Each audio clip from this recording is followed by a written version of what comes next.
Ladies and gentlemen, We bring the music, we bring the hits. The all new Sky. It's everywhere. Ladies, Gentlemen, married people, courting couples, and all our single folk, we've got something just for you.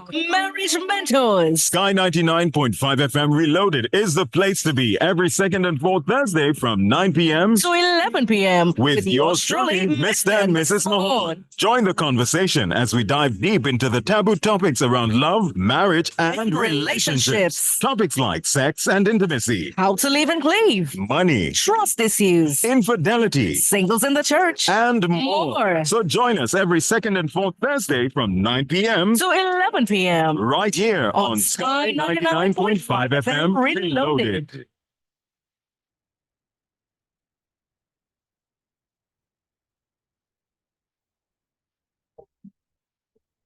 And of course, welcome back.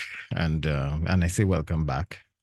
Welcome officially to Marriage Mentors. For those of you just joining us, for those of you that have been listening, yes, welcome to Marriage Mentors for today. Welcome back if you just particularly tune into this segment, Marriage Mentors. Good evening, Mrs. Mahon. Good evening to you. Big girl dancing away. So yes, last time we started ego and we did part 1. So today is part 2. We needed to finish this topic. So we want to do just a quick recap of some of the things we touched on last time. For those of you who missed it, you can also have a look at the entire video on YouTube. Yeah. Just search Marriage Mentors. You'll find it. And some other segments that we would have uploaded already. So, getting into it. Some of the things we touched on last time. Yes, so some of the things we looked at were some ways in which an ego destroys relationships. Yeah. And as we say, even though this segment is called Marriage Mentors, it's not just geared towards married folk. Yeah, it's for single people as well, because we need to be prepared before we go into something, right? We can't go into something unprepared and then expect it to work. That's madman thing. And even if you don't plan on getting married at all, it could be beneficial for someone else. Still useful. Yeah. Because the laws of relationships go across the board. It's not that you live, not just that you live alone. Even if you're unmarried and you have no plans on getting married, you still work with people. You still interact with people. You still have to build. Especially with something like ego, because it could destroy your relationship with your parents or your child or your friend or your siblings or your co-worker. You know, it just might be detrimental in some way or the other. Yeah. Yeah. And some ways we would have looked at was it pushes the other party away, whether it's your spouse, whether it's your friend. Yeah, it pushes people away when we have this ego that we don't deal with. Yeah. Yeah, so you know, when you have bad ways, you tend to push people away from you. That's what an ego does. Yeah. We also said that it makes us less kind and compassionate to another person. It kills the happiness and love in relationships. It makes us lose touch with reality. Yeah. It creates unrealistic expectations. So something, okay. we constantly play the blame game, which is something that we looked at, right? And we would have used particular scenarios, and all of that would be found in the recorded the video that you can go and look at afterwards. It creates a sense of superiority and entitlement that destroys not just another party, but you as the individual. Yeah. It creates jealousy and insecurity. It pushes you to criticize a lot, to criticize everybody else. So nobody else could do the thing as good as you. And you see, when that happens, it's trouble. We touched on a lot last time. Everything for you becomes a competition. Everything. So everybody else you in competition with everybody, but you always winning. Something wrong. Something wrong. So yeah, these are just some of the things that we looked at. And this evening we want to look more at ways of dealing with that issue, dealing with the ego, because we would have highlighted the issues that it would cause.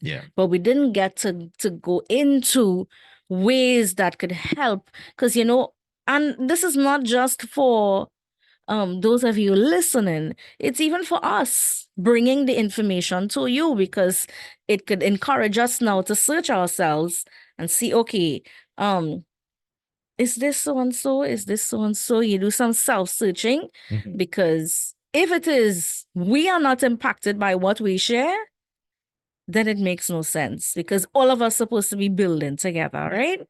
Yeah. So again, as we go into part 2 of ego, feel free to connect with us via WhatsApp 333-9950, and throughout the conversation, we'll open the lines for you all to get to call in and give your contributions, ask your questions, and we always try to answer to the best of our ability. If we don't have the answer for you on the spot, we'll take the time and do some research, but we will answer you, right? If not in the other session, probably sometime during the week privately, if it requires that, right? So no answer is stupid. No question is stupid. Feel free to send us. Right about now, we'll go into, what's the word you call it? When we don't give the identity. Anonymity. Right. So we're going into that mode now, because there are a lot of us who would like to ask questions that are a bit private. So trust that it goes nowhere else. But where you send it. Yeah, incognito, right? Yes. After we read it and we answer, you are free to delete it if you wish. So yeah, no question is stupid. Feel free to ask us and we'll answer accordingly. And the number again, 333-9950. And when the phone lines are opened, the numbers to call are 624-7729 or 625-2759. And before we get into it, just want to remind you that we are taking your questions, your topics, your suggestions. We are always open to hearing from you what you think will be beneficial, what you think could be a discussion. Yeah. So you can feel free to send us whenever we're on air. Send us your topics, your suggestions, and we'll look into it. And you just might hear it in the next coming weeks. Yeah. And as we're about to begin as well, call a neighbor, call a friend, call an enemy, call someone, let them know that Marriage Mentors is on, and some way or the other, we could all benefit from it. Yeah, because we sharing, you sharing, when you give your contributions, we share it on the air.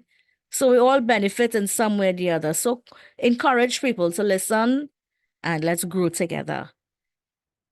There's a couple things too that stood out from the last segment that we established. Last time we did we separated the blur or clarified the blur between self-esteem Mm-hmm. and ego. Yeah. Many people tend to gel them together and mix them up. Mm-hmm. And we also looked at pride as well. Yeah. Now there is a definite separation between self-esteem and ego. Mm-hmm.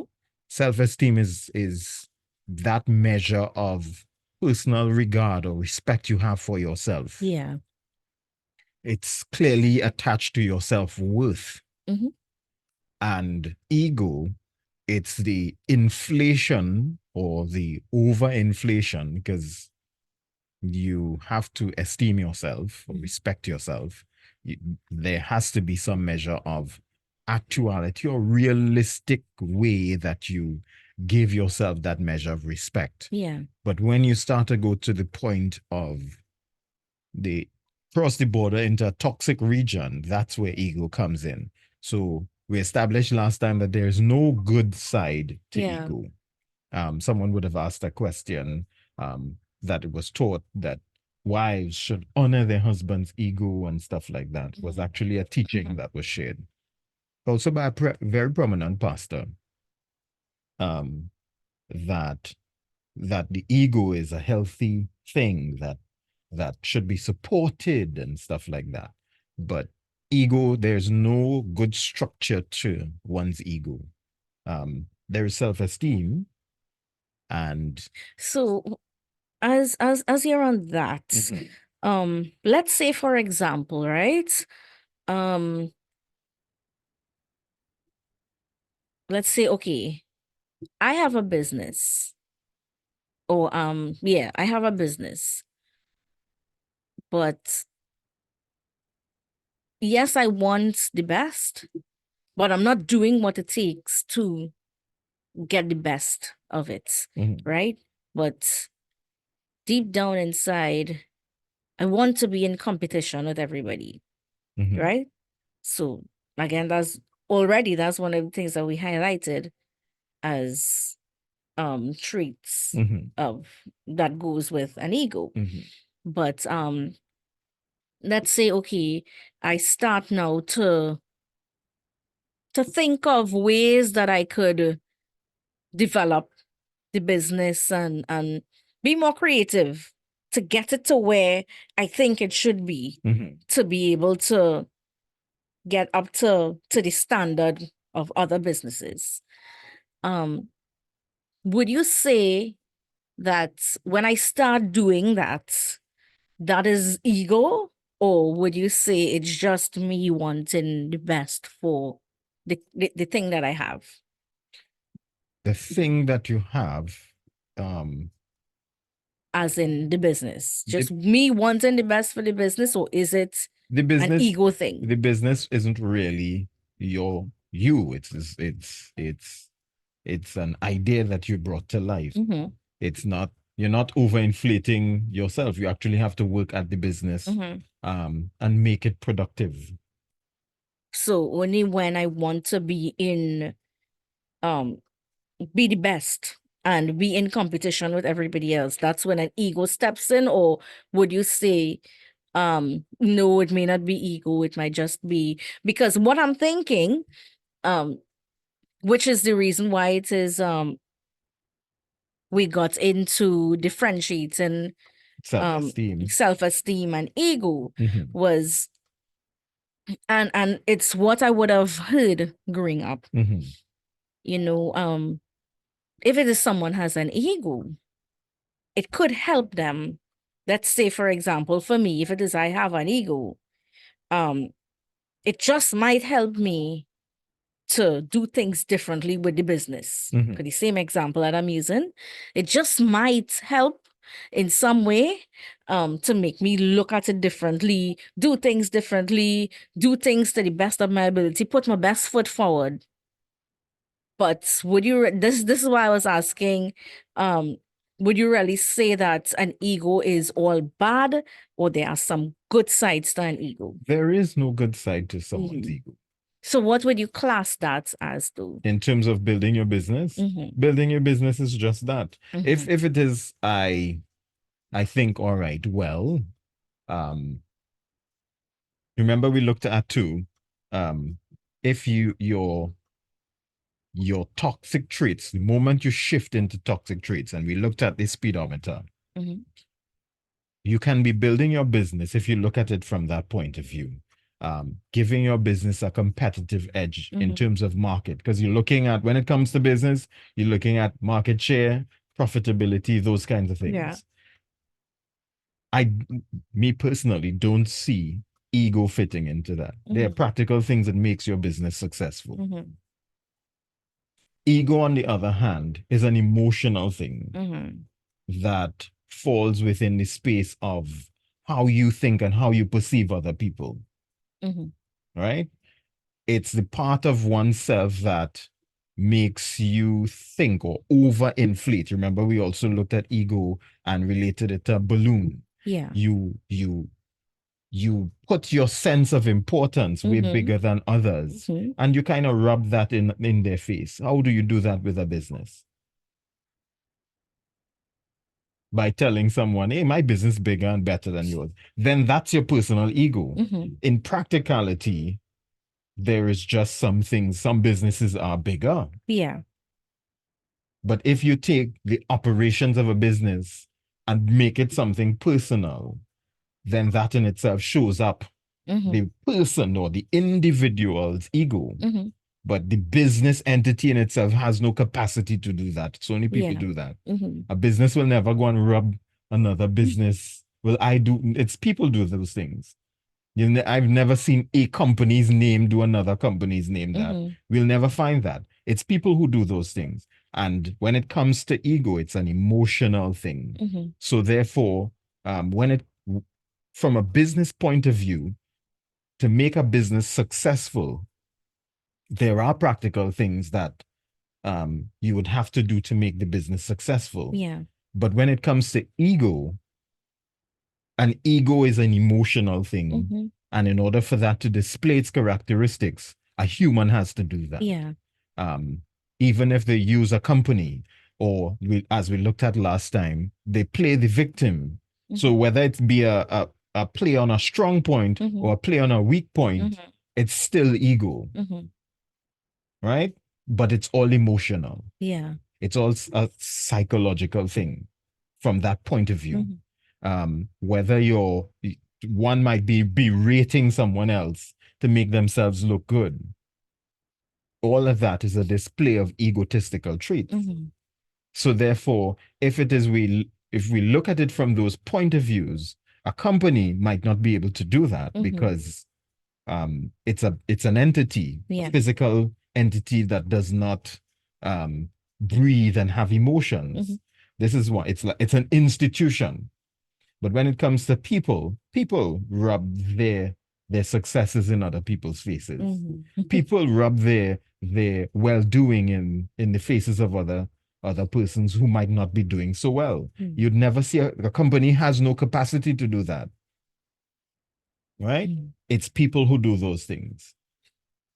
I've never seen a company emotionally hurt somebody, damage the psychology. An institution just has no face. It's like you go to a bank and they have lending criteria for something. You think that the bank has something against you? No, that's just policy. Yeah. It's just policy. Yes, you have to interact with people. It's not that they have anything personal against you. Mhm. It's just policy. It's just the way that the company operates. If you think that it's something emotional and personal, then they have a long way to go. But a company has no capacity to do that. The company wouldn't say, well, I'm big, you're small, I'm right. You'll never see a company name. What image can you give a company? And when I say, how can you personify the company to say, well, this company did this to me? You might say, well, the person that you dealt with gave you that impression, Mhm. but all they're doing is acting upon policy that they have to follow. But when it comes to ego is an emotional thing that we inflict on another person based on how we feel, how we view ourselves, and that elevation of personal importance over someone else. Mhm. Yeah. So we are able to actually separate the two, what is self-esteem Mm-hmm. and what is ego. And we know that ego is that toxic side of us that says, I'm more important, Yeah. and this is more important, and what I do is more important Mhm. than what you do and how you see it. My point of view is better or more important than yours. Yeah. So that's what ego does. It Mhm. elevates oneself over someone else. Remember we talked Yeah, about we that did. scripture that Mhm. says, you're not that important. Mhm. It's about popping that inflation of your own perspective and having some introspection and consideration for the other person, Mhm. and also having a reality check to really see where you are at. Because a lot of the times too, ego is used to hide faults, Yeah. right? It's used to hide faults, inherent faults and flaws that one has. So if you're able to push this, you're able to create a smoke screen that Mhm. hides the flaws that could be seen as well. Yeah. So those are things that you want to we could look at, or we could consider when we think about what ego is, because it can be an evasive thing for many people when it comes to ego. We have some questions here. So if you're not in a competition per se and keeping away from the crowd, is that also an ego or selfishness? Using my grown-up life as an experience. All right. Good question. It's a good question, Mhm. but I think too you have to, I think for that point you have to understand why. Why would you keep away from the crowd? You have to ask yourself the reason. If you're just doing it because of what? Is it because you're burnt? Because one of the quotes that we pulled out from last segment is, you don't want a personal toxic experience or temporary personal toxic experience creating permanent personality traits, Yeah. right? If it is you were burned by somebody, or do you now go and say, well, and we looked at that, that actually becomes part of people's personality. One man burn you, or you just have been making some choices and not learning from it. And I'm not saying this person is doing that, but that's why I said you have to ask yourself, what are the reasons for doing that thing? There are many times we tell ourselves, well, and we used this example last time, well, I'm a morning person, or I'm not a morning person. I'm a night owl, or I'm not a night owl. Whatever those things are that we tell ourselves about ourselves, can also create permanent things to our personality. And that in itself constitutes ego as well, right? So if it is, if you are not thinking through the reasons why you do what you do, you have to ask yourself, okay, why am I staying away from the crowd in this particular case? Mhm. Ask yourself the question, why am I staying away from the crowd? Because they didn't give those details. And so that you can get to the bottom of it. And I think we would have had those conversations in our own marriage, asking the relevant questions that gets you to the answers that you need. Another question, I think, you have too much insider ego to start talking about. I have a voice note here. This is a very interesting topic. Yeah, you see, ego is a dangerous thing. What I learn, and I'm still learning, keeping things inside, and you don't know who to trust or talk certain things to is very sad. Not even you can't even trust a counselor. You can't trust a lot of people, and that is why, but having an inside ego, that is why I should say sometimes that is why I am how I am right now. Friendless and not trusting people. So I think I still have this ego that I need to let out, but I can't let out everything. No, you see, That's a she's critical thing, hitting the nail on the head. She's literally hitting the nail on the head. In terms of there are some experiences that we do have that we hold so close that it changes our personality. Yeah. And that in itself is creating an ego. True. Whether it is a negative or positive thing that we went through, if it's not relevant to your future, right? Because I could actually see, all right, there's some things you can't do, and I say you can't do simply because you limit yourself. Yeah. Because of those experiences. That in itself is an ego. Someone with an ego will not deal with their personal flaws. Yeah. And overinflate something nice about themselves that they think is nice, simply to get away from dealing with a flaw. Right? And that's how evasive it could be sometimes. You make a personality trait, you change your personality to suit this thing. Yeah. Even to validate a negative experience too that you had in the past. That could be very troubling.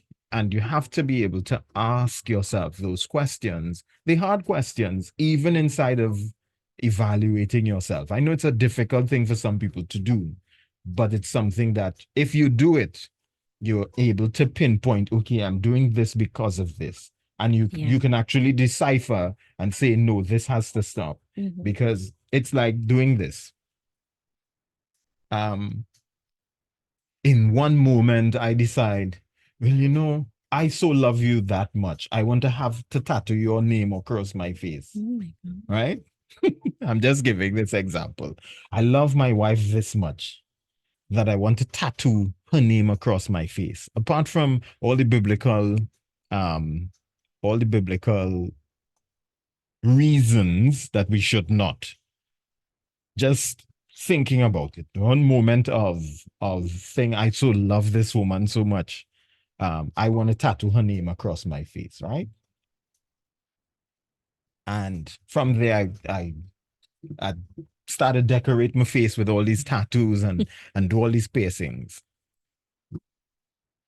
In essence, and I'm using a physical example.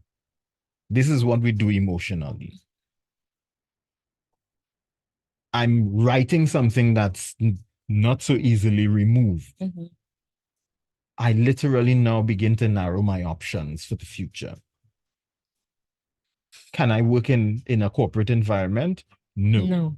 Right? Because I have markings on my face. Yeah. I can't go and sell insurance. I can't do particular jobs at all. So if life changes, and even though I'm qualified for the job, I have all the academic qualifications. The outward appearance. The outward appearance does not match. So therefore, I made a decision now that has permanently affected my future. So therefore, that's what happens from that emotional place, that we construct an ego that says, I cannot, or I will do this. And that I will do is something that is essentially toxic. Yeah. Right?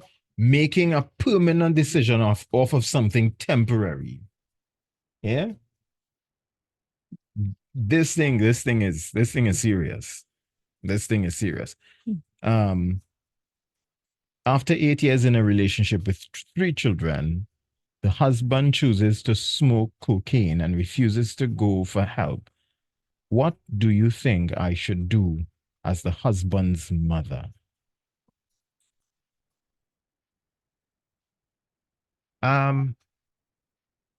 Good question. Refuses to go for help. Now it's now your grandchildren and your daughter-in-law. You have to do what's in their best interest. Yeah. In good faith, do what's in their best interest to ensure that they are safe. And as best as possible, encourage and pray for your son Mm. to really get help. Because it takes, you see, especially with that, in most cases, we've seen where that takes a toll, even though things deplete and all of that over a long, and I say over a long period of time. You're saying is 8 years,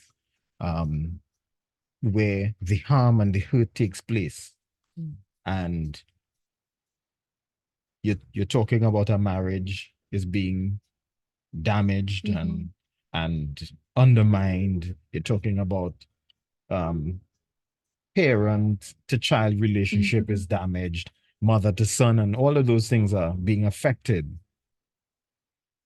And my encouragement to you is that yeah, you have to stand by your daughter-in-law and your grandchildren now and keep them close, take them under your wings, and keep them as best as possible together while you all stand and encourage him to get help. Because it's not something that he thinks he could fight on his own that he'll be successful with. Yeah, that's some strong stuff.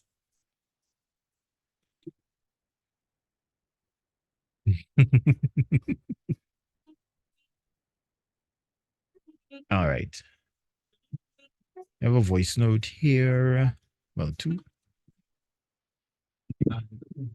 This voice message playing the fool. Phone playing the fool. Anyway, Linda, so when you like to be by yourself, you like your space. You understand?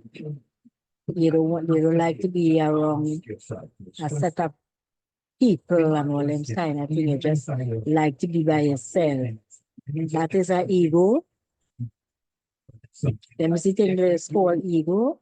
Because Linda and I like my space. I don't like to be hearing a certain noise. I don't like crowd and all this kind of things.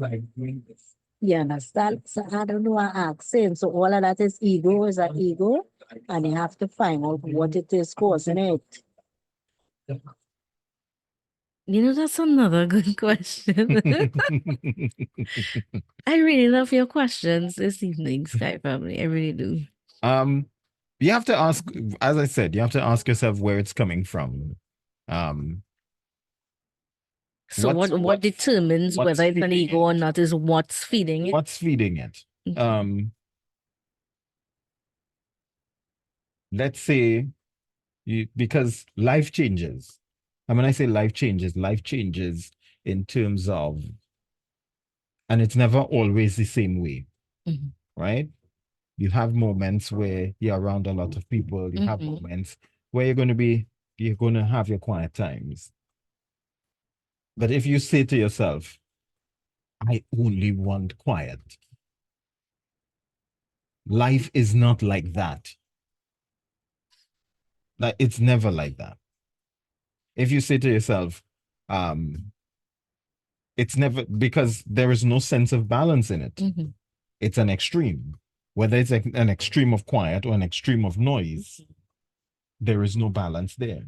Life has its ups and downs. You have hills and valleys. You have times where you walk. You have some times when you drive. You have some times when you're driven. You have times when it rains, sometimes when it's hot, sometimes when it's cold. Life changes. And if you're the kind of person you're beginning to settle yourself in a certain condition, it says you're very rigid. And that can be the construct of an ego. And you have to ask yourself, what's feeding it? Yeah? What's feeding that thing? Because when life presents itself to be different, you find yourself fighting against it. And we're not even beginning to look at if God is now bringing you into a place of discomfort, probably because there is something either you were praying for or anything like that. We haven't touched those things yet. It just says you've now brought yourself into a place of lack of fluidity.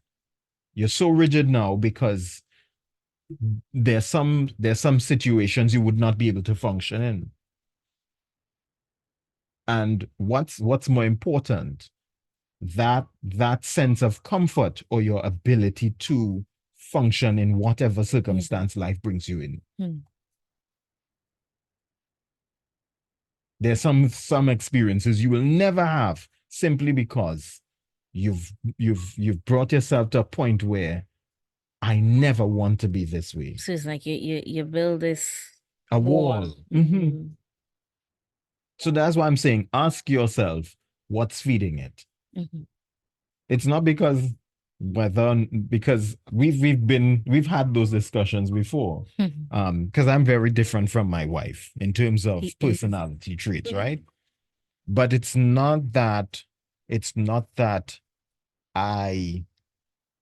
I've learned not to hold myself to be so rigid Mhm. that I find comfort in this particular way. I understand that life changes and I'm able now to move with the flow of how when life changes, I'm able to adapt to it. Mhm.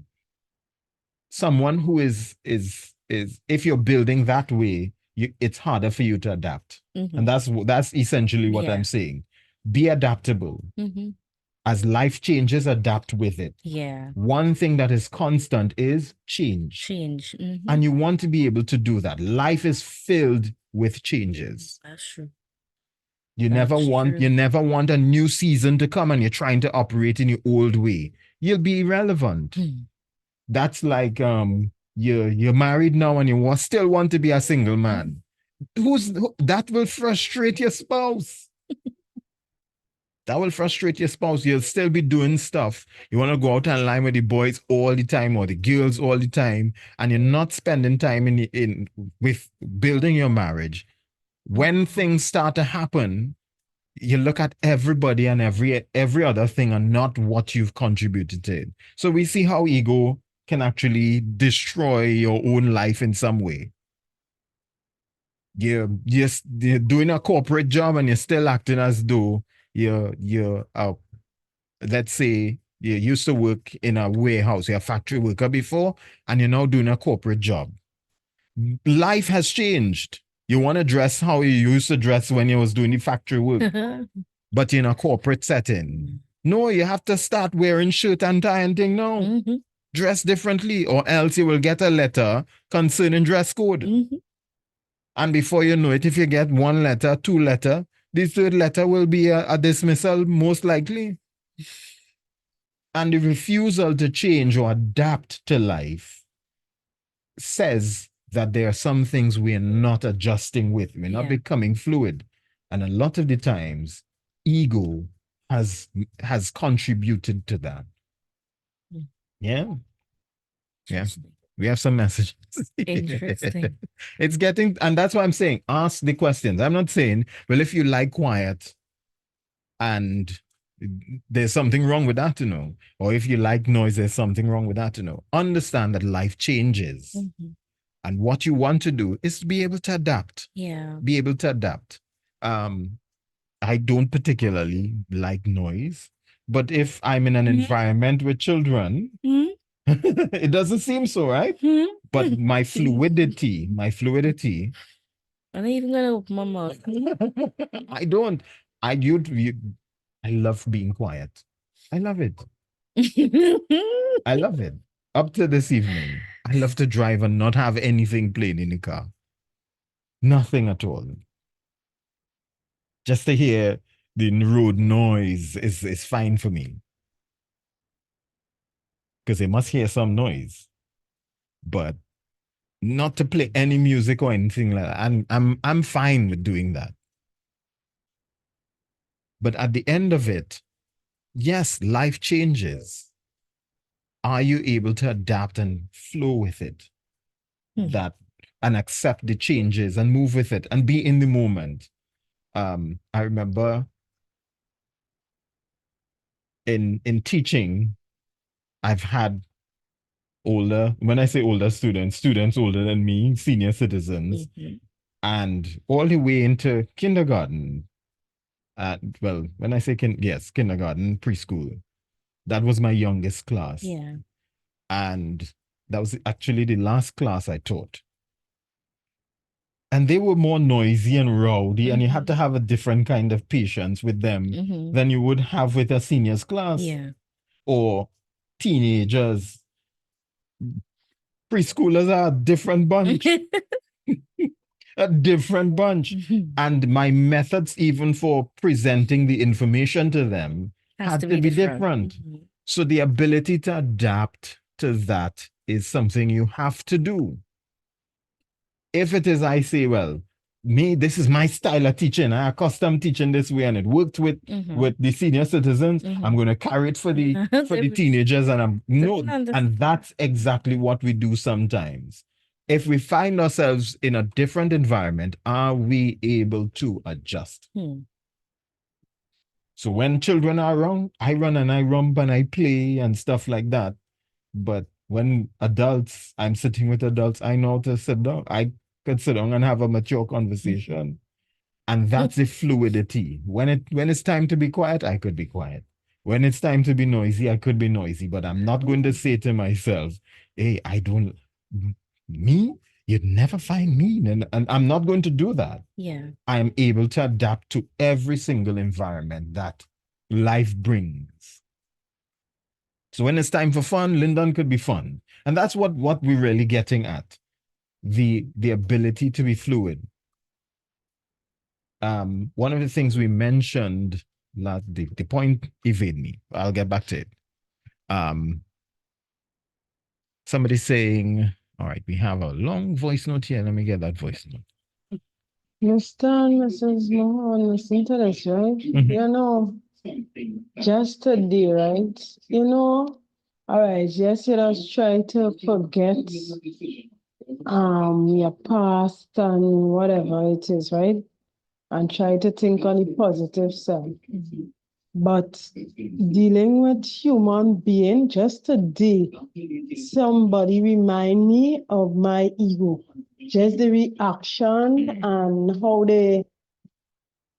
it's just sad. And I don't, they say the devil does remind you of your past. Human beings does remind you, not only Lucifer, but human beings. And that's why you see, you put up a kind of, how they call it, a kind of shield. Understand? So it'll just be in a kind of, I will say a turtle. A hard, well, I have a hard shell. So, you know, you put a stumbling block just to protect your egos from coming out. And that, why should anybody remind you of your negative past or remind you of somebody who is negative? Why we can't change for better? And this is what I'm saying. The way I grew up, I should be bitter and, you know, just have a wicked ego. But no, I choose being different because it makes me feel good. I just listen to music. I just move with people who have positive vibes. You see, negativity, I had enough of that. And I just can't deal with it. So either just put a stumbling block and block it off. Or I don't deal with the person. And how long you go I can't always trap in a closet because I have to interact. I have to go out there. I have to deal with people because of the work I'm doing. And it is what it is. Yes, I guess. There's a few things there that we can be mindful of, because there's the one with the ego who is berating another, right? There's the one with the ego, and when I say two sides of the story, in terms of two perspectives we could look at there. There is the one who might be bringing up one's past, and that's their ego, because you can have two egos butting heads there. The one who is on the offensive and bringing up someone else's past, but also the ego that is the victim in this case. who's on the defensive. And a lot of the times, we too, especially as believers, we count ourselves as believers, and we find that someone is pointing out this thing. First thing you ask yourself, and I learned this from one of our church administrators years ago. She said, when someone says something about you, first thing you ask yourself, is it true? Mm-hmm. It might be past true, but is it present truth? Yeah. Right? And I say truth, not as we call it, present truth in terms of doctrine, but is it where I am now? Mm-hmm. Am I dealing with this? Am I struggling? Or do I have this issue now? Yeah. If you don't have that issue, is water off a duck's back. Mm-hmm. But it might be the Lord signaling to you, if you have the issue, to fix it. Mm-hmm. And it's a perfect opportunity to look at the issue. Where, let's say, I have this particular attitude in dealing with people, a little rough and thing, and someone brought up the issue based on my past, how they know me long time, and I still so. Yeah. And I don't like when people bring it up, because a lot of the times, and I shared that instance last time, that example last time with the boss co-worker I had, Mm-hmm. where they took the issue to the boss when Yeah. I did them the same thing that they were Mhm. doing, and they went to someone else and complained Mhm. and never came to me. It was the present truth that the person had. They still had the issue. And the moment that I brought it up, it was a whole ant's nest raised. And a lot of the times we have to look at ourselves and examine, is this an issue that I have presently? Mm. Because it's easy for us to recoil. It's easy for us to put up a wall. But the sign of pain says there is an open sore there. Yeah. And if it does nothing to you, then clearly it's in most cases, it's a good sign that you have been dealing with the issue. Mm-hmm. But if it's a soft spot, then look at it. Mm-hmm. I'll encourage you to look at it. I wouldn't say all the time that it may be the other person or just the other person. But anytime there is an issue, it's both parties involved. Yes. And as I said, it could be two sides of or two egos clashing there. Mm-hmm. Not just that it's the other person. A lot of the times too, it can be that we do have some work to do. And you don't want to, the more important point for us, it's not that the other person fix their thing. It's that we fix what we need to fix. Yeah. Because we can't give account for the other person. We can give account for ourselves. So looking at, what do I need? Is it true? Is there any truth to what the person is saying? And do I need to make some measure of adjustment to ensure that, hey, I get this right? Yeah. So it's easy for us to put up the ego. Ego is the thing that puts up the wall to the let's say the accusation of a certain trait. Ego is the thing that puts up the wall. Ego is the thing that would pull away. Yeah. Ego is the thing that will hide. Mhm. Ego is the thing that will pretend that it's not there. Because you're now inflating something to probably hide something else. And you, as the individual who's doing that, because we did say last week, ego can also play the victim, right? Yeah. Not necessarily the one who goes out there and shines and is this superstar, but it can also play the victim, the poor me one. And you want to ensure that on both sides of it, that you get that ego Yeah. in Mhm. wherever it's operating. Mm. Yeah. I have a voice note here. Blessing. That reminds me of my ex-husband. He was married to me, Mhm. but yet he was with every Tom, Dick, and Bihari Lal, and doing as if like no big thing. And after 7 years, I decided I had enough Mhm. and I left Hmm. with my children. Hmm. Wow. All right. This is in response to the crowd, keeping away from the crowd, and also is that also having an ego or selfishness from the question before? I would say it is a treatment from others that are so hurting that it's just better to stay in your lane or your space, or to look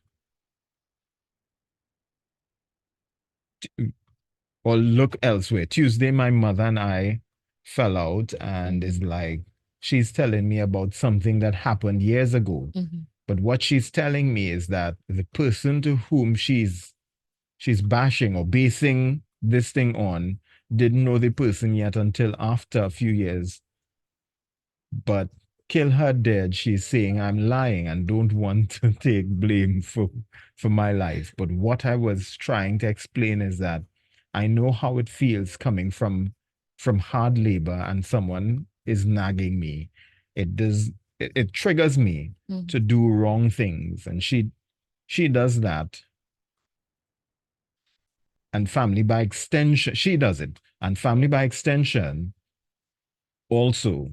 So me saying what bothers me is like I shouldn't say because talk because I'm talking stupidness, but what they're saying about me is, if it's lies, I must hush. So I rather be by myself. All right. I get that there is a lot of denial of actual happenings. So one person saying this and the other person denying it. And there is interhurt between the family. Mm. My suggestion in this case would, not because this happened to you in this particular space, that you don't brand all persons like that. Yeah. That's just my encouragement there. Because yes, sometimes confronting an issue with someone they might deny it, Mhm. deny that it happened and it's the truth. Um, Going into a long never-ending argument with them is it's absolutely unproductive, right? Um, and yes, if you have to to distance yourself from that particular person, do it from that particular person, because it goes nowhere. The Bible teaches us how to deal with issues, Yeah. right? You have ought against somebody, or you have an issue with somebody, you go to them. Mhm. Um, if they don't sort it out, you go with a witness. Mhm. Then they said take them before the elders, and the elders in this case, probably in that case, is go to a counselor when it comes to family, Yeah. or go to an elder in the family. Um, it may not always be you could carry them to church. They may not share the same views as you, but somebody that you all could sit and talk with and reason with from an objective point of view, to help preside over the matter and give some measure of guidance, right? That's in this case, that's what might be needed. But if the person isn't willing to do any of that, then by all means Yeah. distance yourself from the person. But don't now take that as a trait and export it into the rest of your life, Mhm. where you can actually broad brush everybody else from that same perspective. Yeah, that would become toxic and troublesome.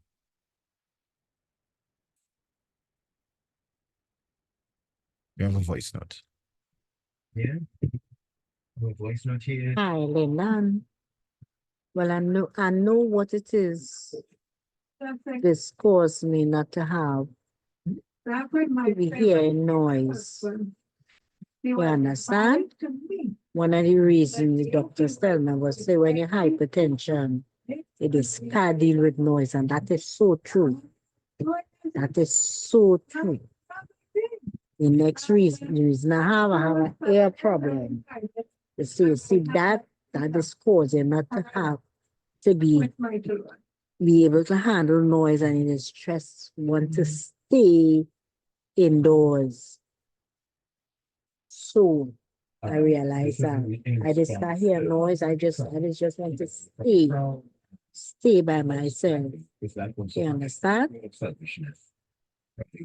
So that is I know that is one of my problems. There is two problems I have preventing me from hearing noise: air and hypertension. Because the doctor they tell me that saying you can't hear. I really notice I can't be young people making a certain noise. I always have to be quiet like a mouse. I like quietness. So that is because of health. Health challenges. reasons, yeah. But then, what about the bed?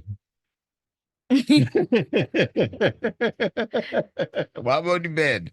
You mean when she was sharing Yes, last time. session? Mhm. How about the bed? You like your space, but what is the balance for that one? What did doctor say about that?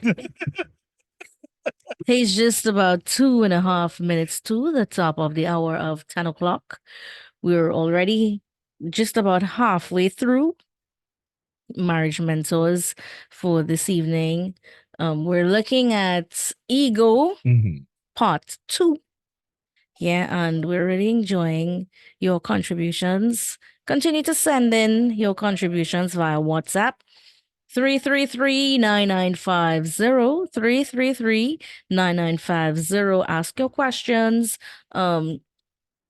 Give any sort of nugget that you feel might be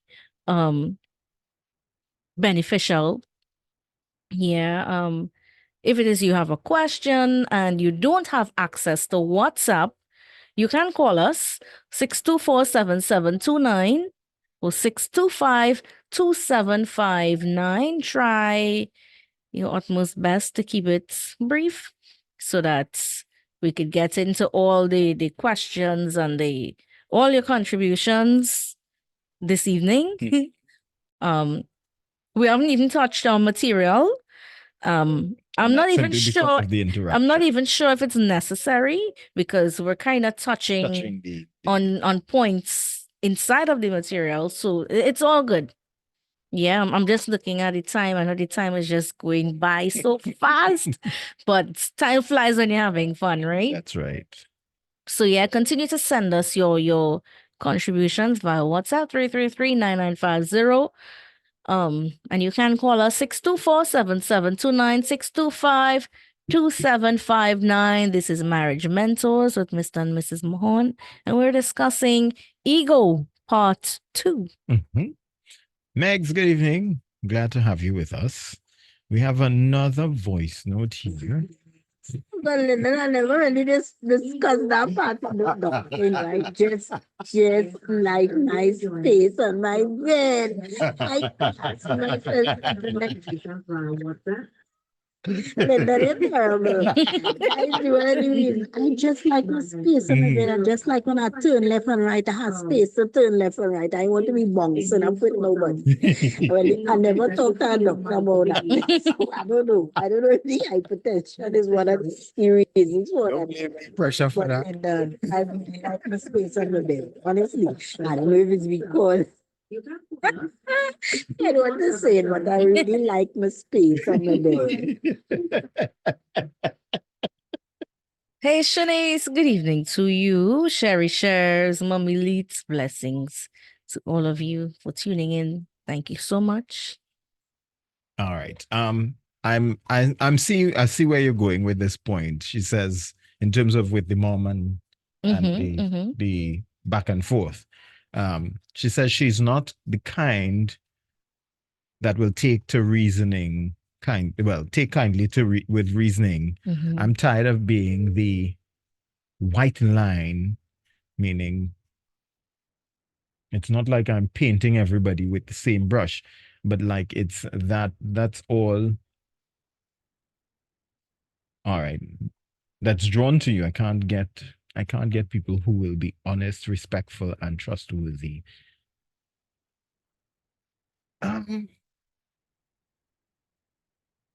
There could be a missing, and I'm saying a missing element there, because now I'll tell you this much. Whenever we can say we are drawn to a particular kind of thing, it points to something, that an element on us that we need to adjust, right? And I'm saying not just don't say it, but it marks, it signals something to us. And I'll give you an example. If it is, I had the complaint that I'm like a magnet for slack women, right? I'm just using this as an example. Somehow I find slack women always around me, boy. And I'm just using this as an example. Understand what I'm saying? It says to me, it communicates to me something about myself, not something about people, but it communicates something about myself that I need to observe and probably make an adjustment to, right? If I say to myself, or if I ever have the complaint that people are always fighting me down, it then signals to me, hey, there is something that I need to look at here. And what I'm recommending to you, there is something that it's signaling to you there that needs adjustment. Because if it is you're attracting a certain kind of person, then it says there's something that that's really attracting them. We talked about sour fly sometimes. Yeah. Sour flies always comes to something that's rotting. If there's sour flies, it signals that there's something that's spoiling, right? You want to make sure that you get rid of the things that are spoiling, that's attracting the sour fly. So if ever you find yourself making that comment or having that complaint, then it points to something. And we always have to be honest with ourselves.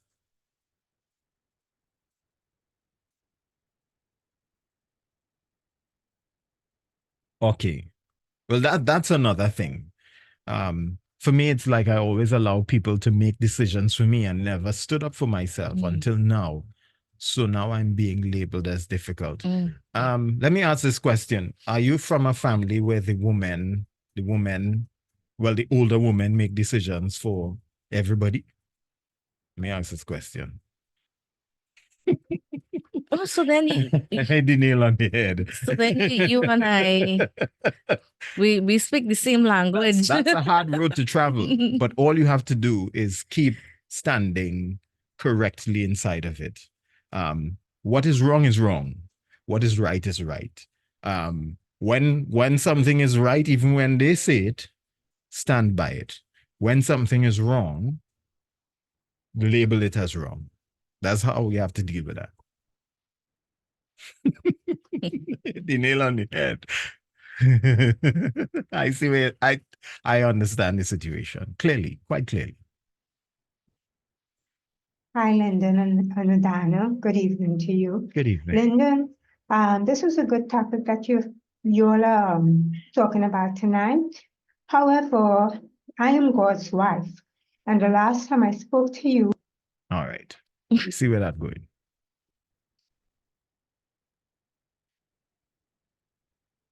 See where that's going. All right. So, they put the it person into who was so messaging just now lot was of like, perspective. way. A lot of perspective. Because we totally understand. Yeah. And when we Understand. say we understand, we totally understand. And especially for me, based on should I say past experiences or even present experiences, and then, you know, reaching to the point where you're standing up for yourself now, it's not always received in the best way because they are so accustomed to being a particular way. So, you know, because we have now a younger generation coming up Mhm. and telling you as is, like, you know, this ain't so. This not supposed to be like this. And then you are considered as rude, disrespectful, you don't know your place, all these kind of things. No. But it's not even like that. Now, the thing about it, when you have an environment like that, it will always be very contentious. Mhm. In families where the elder woman uh leading the charge, are very outspoken, and they run things.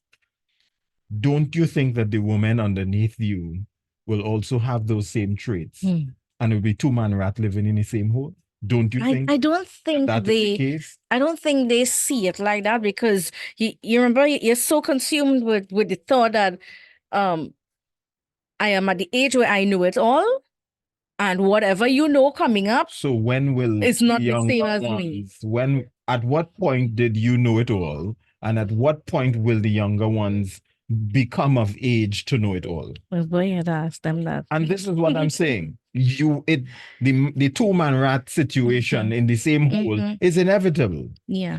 But the younger ones, I'll put it this way, have to be the ones who now understand the situation that Mhm. they're in. And it's not about over-ratting the other one, Yeah. the older one, Mhm. because that could be problematic. Hmm. You don't want to, you have to break now that curse, if we could put it that way, or the habit of that curse, or break the habit. Let's put it as breaking the habit, where you're not now over-ratting the next one, if you could put it that way, because the elder one the elder woman who led, and you're now a woman coming up inside of that environment. What tends to happen is they break away and go and start their own hierarchy, Yeah. their own state of dominance. Mhm. And you bring up a daughter who will have the same problem. And what you will find happening is that family is very distant from one another. They Mhm. will move and go and start their own zone and start their own kingdom where they're the queen of their castle.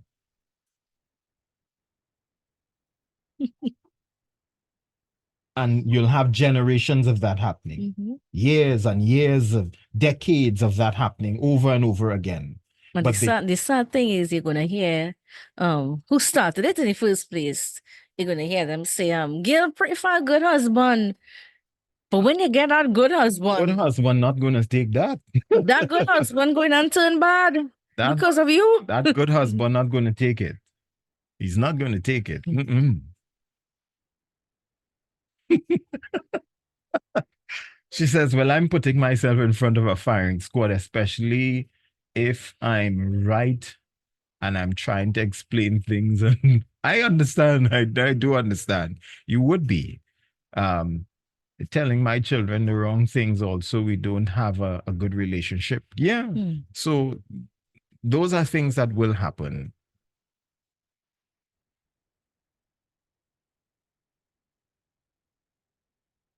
Well, apart from that, if you look at it too, daddy in that case, daddy would not have been the one to speak up.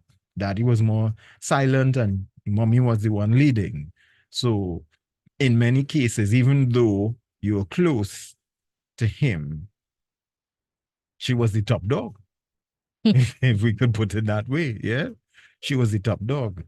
And a lot of the times you see families broken. Oh my good evening to you. Are you seeing this thing play out too? You saw it play out in some way or the other. Yeah.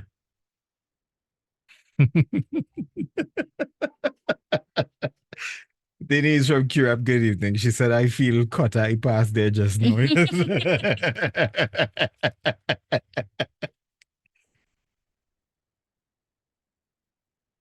And now you're saying this, and that's exactly what I'm pointing to. You're saying he never liked quarreling. He will walk away from those things. He will always be silent. And simply, it's the establishment of exactly what I was telling you. She has full reign over all those things. And a lot of the times,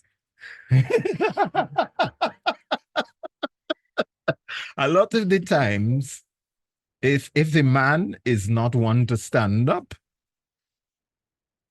they will have a lot of war, or he will become very docile and just let her run amok with things.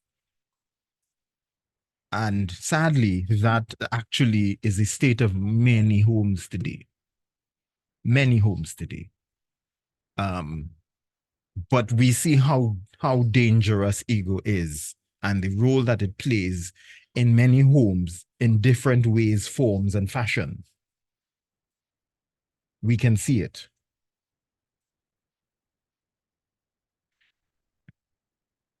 All right. Have a message here.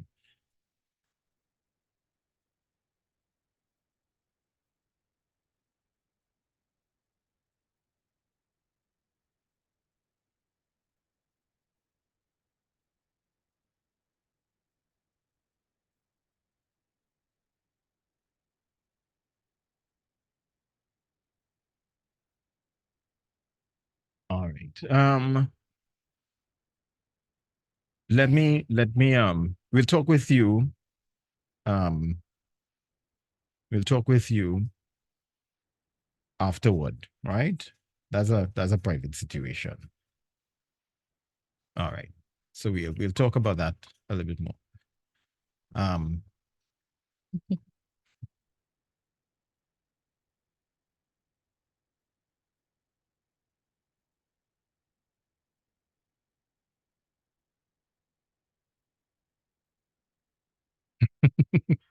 All right, coming back to the whole thing with the mom and the dad, and right, the family that, right. So the person is saying, okay, so he's dead, but didn't leave her homeless or hungry. But why try to convince me otherwise when I know what happened? So is she So all this is unresolved issues unresolved issues that can't even be solved to some extent. Right. Now, in this case, she will deny that she had any input in it being in the state that it was in. And that in itself is his ego. We've seen that. We've seen that, right? Yeah. We have seen that. That's why I'm just here like, and I think how did it reach home to home? unfortunately, so many, and this is why too we would have discussed the power of woman before, woman power before. When done correctly, and I say when womanhood, when done correctly, is an excellent thing. This is what you're seeing there. I'm not going to call your name. What you're seeing there, because what I would love for you to do is look at it from the point of view of an example of how things could go bad when we don't walk according to God's structure. Yeah. Right? And what you don't want, what you want to do is ensure that those same attributes are not playing into your own life. And I'm saying playing into your own life from the point of view that you are deliberately building differently, and that you're not just saying, I don't want to be like her. Because if you're doing that, you're saying, I don't want to be like her, and you're not building differently, you will end up like her. Yeah. It's easy for you to end up like her. If you're not looking at a pathway out of it and putting that pathway into play, you're not taking those steps, you will become her eventually. and carry on the traits.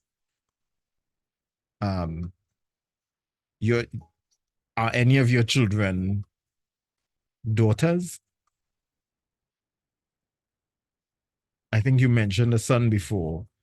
Right, one daughter. The daughter, because she's now at stake for becoming just like that. Yeah. And your sons are at stake for finding women just like that. That literally will attract, because you're talking about that same attracting that thing. You are recognizing the trait, and it's frustrating. I understand your frustration, but you actually now have to pull them together and begin to correct those things inside of your own life and ensure that what you pass on to them is the correct version of yourself, so that what they see and what they're now programmed with is a healthier version of life moving forward. So it changes what they attract, that they don't end up in the same situation. Because I think even now at this point, it would have done some measure of damage to your own life. Some measure. And I'm saying some measure, meaning not just your childhood life, your adult life. It would have done some measure of damage in terms of even how you relate. Yeah? And those are things we want to be able to work through, that allows us to be a healthier version of ourselves and pass on the correct things to our children, to the young ones coming up behind, that these are the things that, the perspectives that we pass on, how things are viewed, how women ought to relate to husbands, and how the home is supposed to be run. Those are the things now you want to ensure that is passed on correctly.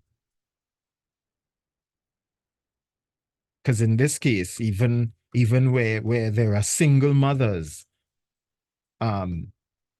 it's easy, and I say it's easy for a single mother to say, well, I have to be man and woman. You're talking to a child. I have to be mother and father to you. No, you're not being mother and father. You're being mother. That's all you're being. It's like, know your place. All you're being is mother.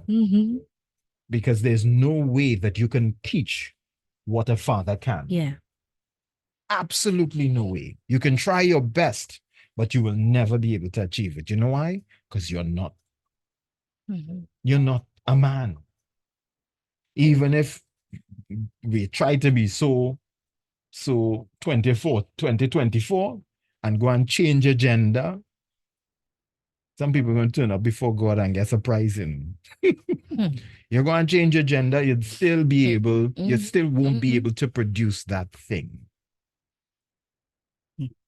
Because it's not inherently you.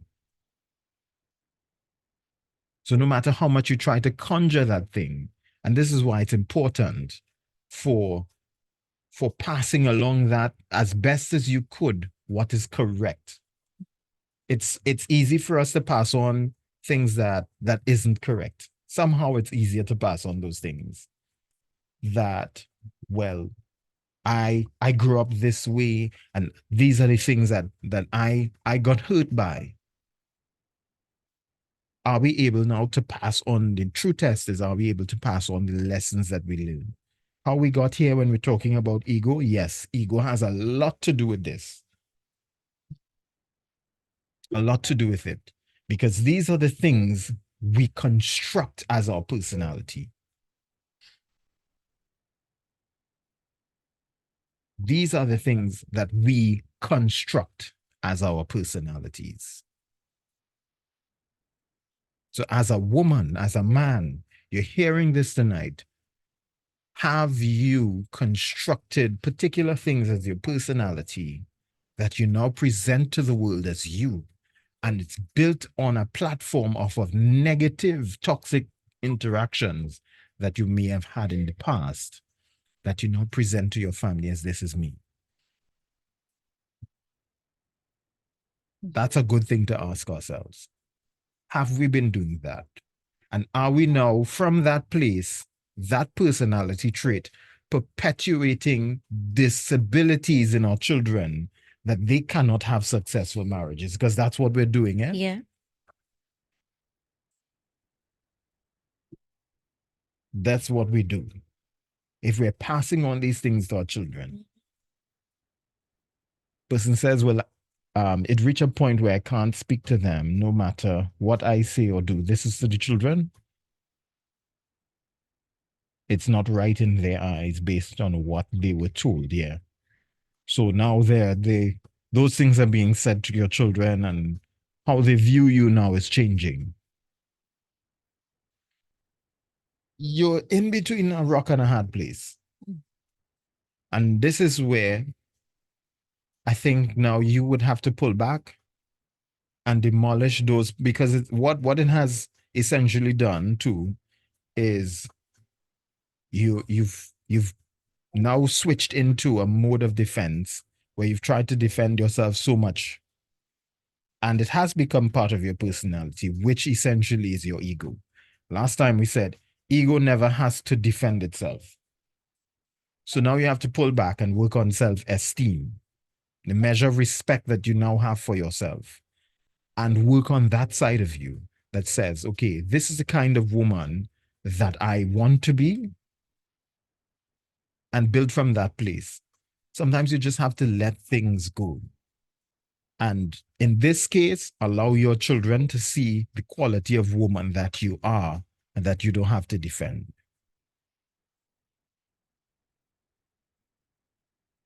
Yes, it's your children, but they have access to somehow to their minds. But in this case, good sense has to prevail. Yeah.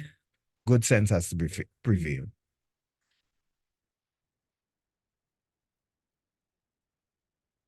When you say you accepted what they said, whether it was right or wrong, accepted meaning never rebutted against it, or that you accepted it as this is what they said was true about you. You just never answered.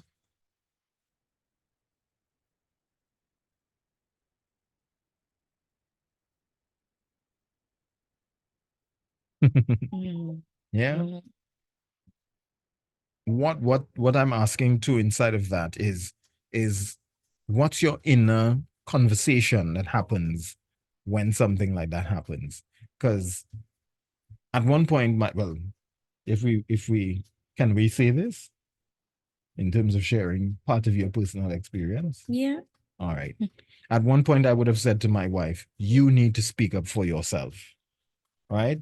I think he's still saying that. I still do say you need to speak up for yourself, and not from a not from a rude place or just from a place of anger and malice, but yes, simply correct things that need to be corrected. It's not about defending.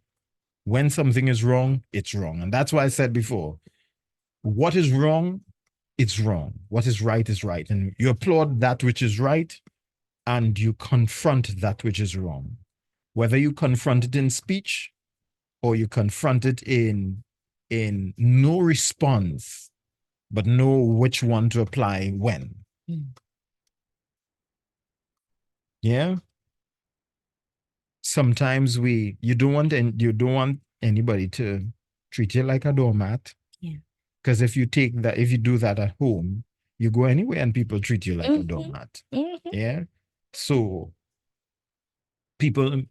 sometimes family would make you think standing up for yourself is the wrong thing, depending on the kind of environment. And I'm sure in that particular environment too, that might be one of the things that come with it, that you've seen growing up. Standing up for yourself when you've been wronged is and when I say when you've been wrong, not, yeah, you always doing me wrong thing, not like that. It might just mean you go to the person quietly and address the issue, that honestly, this isn't correct. Because I too had those issues with my mom. Initially, she didn't like, and I think I would have said that quite a few times already. she didn't like me addressing particular issues because she was the parent and I was this little thing that came out from between her legs. How could he come to address issues before me? Not that she would have said it in those words, but that's a I view. don't think.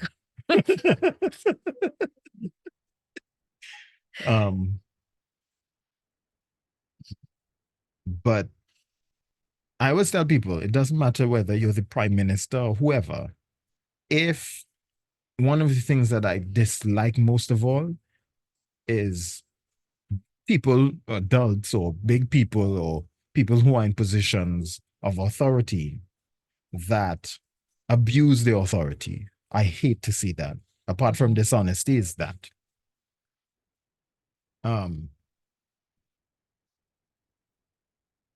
So I would have gone to my mom and addressed particular issues, even when I said to her at one point, and it wasn't any way that I would have brought it up, but it was just me observing. Mommy was just like Granny, and there were certain traits that Granny had, Mommy had. And I would have said to her, she was a little upset probably before about something else. That's why I got the response that I got. And I said to her, Mommy, you just like Granny, but she didn't like that. You know why? Because she didn't want to be like her mom. There's certain traits that she didn't like, and she didn't want to be that way. But unfortunately, she gravitated to that because she didn't put particular things in place to become a different person. And to come and hear this little thing that come on from between her legs, coming and telling her just what she didn't want to hear. Oh, boy, I would have lost all my teeth. Well, I tell you, she hit me with a pot spoon in my mouth. All my teeth. Yeah, And you still have all yours all my normal? teeth, very normal. God spared me. And it's straight too? And it's straight. I got a bus slip, but she came and she apologized after. And we did talk about it. She said it was hard to hear her child telling her because it was almost like the child became the adult in that case. To hear her child noticing these particular traits that she did not like growing up. She now came and she was executing that on her family. And those are things that it's hard for a parent to hear. It would be. Especially from this little thing. This little thing.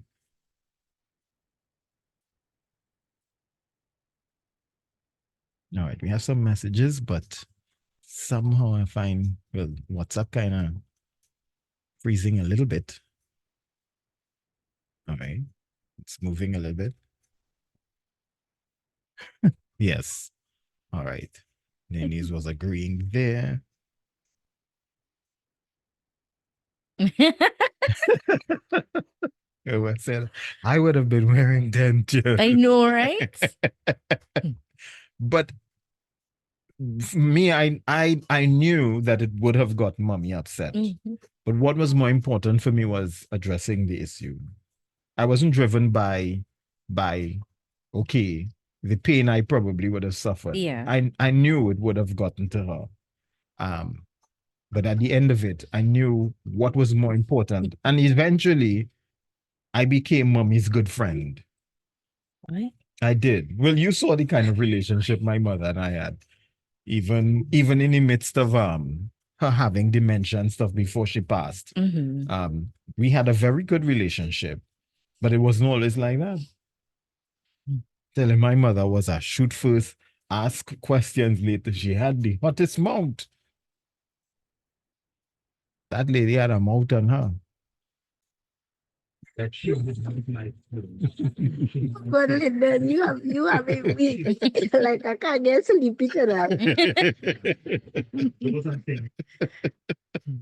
But yeah, we do have to sometimes address issues that are tough. And a lot of the times issues even within ourselves.